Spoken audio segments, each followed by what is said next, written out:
మహారాష్ట్రలోని ఔరంగాబాద్ జిల్లాలో దూప్ అనే గ్రామం ఉంది. అక్కడ బాగా డబ్బులున్న చాంద్ పాటిల్ అనే మహమ్మదీయుడు ఉండేవాడు. అతను ఔరంగాబాద్ పోతున్నప్పుడు ఆయన గుర్రం తప్పిపోయింది. 2 నెలల నుంచి వెతుకుతున్నా అది ఎక్కడా దొరకలేదు. ఇక చివరికి నిరాశ చెంది భుజంపై జీన్ వేసుకొని ఔరంగాబాద్ నుండి దూప్ గ్రామానికి పోతున్నాడు. సుమారు 9 మైళ్ళు నడిచిన తర్వాత ఒక మామిడి చెట్టు దగ్గరకు వచ్చాడు. ఆ మామిడి చెట్టు క్రింద ఒక వింత పురుషుడు కూర్చొని ఉన్నాడు. ఆయన నెత్తిమీద టోపీ పెట్టుకొని పెద్ద చొక్కా వేసుకొని ఉన్నాడు.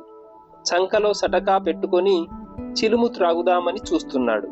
ఆయన చాంద్ పాటిల్ను చూసి పిలిచి చిలుము త్రాగి కొంతసేపు విశ్రాంతి తీసుకోమని చెప్పాడు. అతను చాంద్ పాటిల్ భుజం మీద జీన్ చూసి ఏంటి అది అని అడిగాడు. అప్పుడు చాంద్ పాటిల్ అది తను పోగొట్టుకున్న గుర్రముదని చెప్పాడు. అప్పుడు ఆ ఫకీరు ఆ దగ్గరలో ఉన్న కాలువ ప్రక్కన వెతకమని చెప్పాడు. అప్పుడు చాంద్ పాటిల్ అక్కడికి వెళ్ళి గడ్డి తింటున్న తన గుర్రమును చూసి చాలా ఆశ్చర్యపోయాడు. ఈ ఫకీర్ సామాన్య మనిషి కాదు అని అనుకొని తన గుర్రమును తీసుకొని ఫకీర్ వద్దకు వచ్చాడు. చిలుము తయారుగా ఉంది, కానీ చిలుము వెలిగించడానికి నిప్పు, గుడ్డను తడపడానికి నీళ్లు కావాల్సి ఉంది. అప్పుడు ఆ ఫకీరు సటకాను భూమిలోకి గుచ్చగానే అగ్గి వచ్చింది.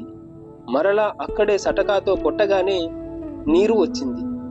ఫకీర్ గుడ్డ ముక్కను ఆ నీటితో తడిపి ఆ నిప్పుతో చిలుము వెలిగించాడు.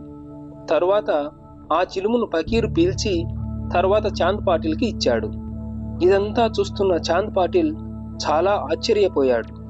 ఆ ఫకీర్ గొప్ప పురుషుడని భావించి తన ఇంటికి అతిథిగా రావాలని వేడుకున్నాడు. ఆ తర్వాతి రోజు ఫకీర్ చాంద్ పాటిల్ ఇంటికి పోయి అక్కడ కొద్ది రోజులున్నాడు. చాంద్ పాటిల్ ఆ గ్రామానికి మునసబు. అతని భార్య తమ్ముని కొడుకు పెళ్లి దగ్గరకు పడుతుంది. పెళ్లి కూతురిది షిరిడీ గ్రామం. అందువల్ల చాంద్ పాటిల్ కావాల్సిన సన్నాహాలు అన్నీ చేసుకొని షిరిడీ ప్రయాణం అయ్యాడు.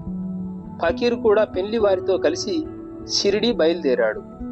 పెళ్లివారు షిరిడీ చేరగానే వారు ఖండోబా ఆలయానికి సమీపాన ఉన్న భక్త మహల్సాపతి పొలంలో ఉన్న మర్రి చెట్టు క్రింద బస చేయాలనుకొని బండ్లు ఖాళీ జాగాలో విడిచి బండ్లలో నుంచి ఒకరి తర్వాత ఒకరు దిగుచున్నారు.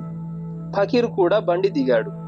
బండి దిగుతున్న ఆ యువ ఫకీర్ను చూసి భక్త మహల్సాపతి రండి సాయి అని స్వాగతం పలికాడు. మిగిలిన వారు కూడా ఆ యువ ఫకీర్ను సాయి అని పిలవడం ప్రారంభించారు. ఎట్టి చిక్కులు లేకుండా పెళ్లి జరిగిపోయింది. పెళ్లివారు దూప్ గ్రామానికి తిరిగి వెళ్లారు. కానీ సాయి మాత్రం షిరిడిలో ఆగి అక్కడే స్థిరంగా ఉన్నాడు. అది మొదలు వారు సాయిబాబాగా ప్రఖ్యాతి చెందారు. ఓం శ్రీ సాయిరామ్. ఫ్రెండ్స్, ఈ వీడియో మీకు నచ్చినట్లయితే తప్పకుండా లైక్ చేసి షేర్ చేసుకోండి. అలాగే నా ఛానల్ని సబ్స్క్రైబ్ చేసుకొని నన్ను సపోర్ట్ చేయండి. ఓకే ఫ్రెండ్స్, మనం ఇంకో మంచి మాటతో నెక్స్ట్ వీడియోలో కలుద్దాం. Thank you.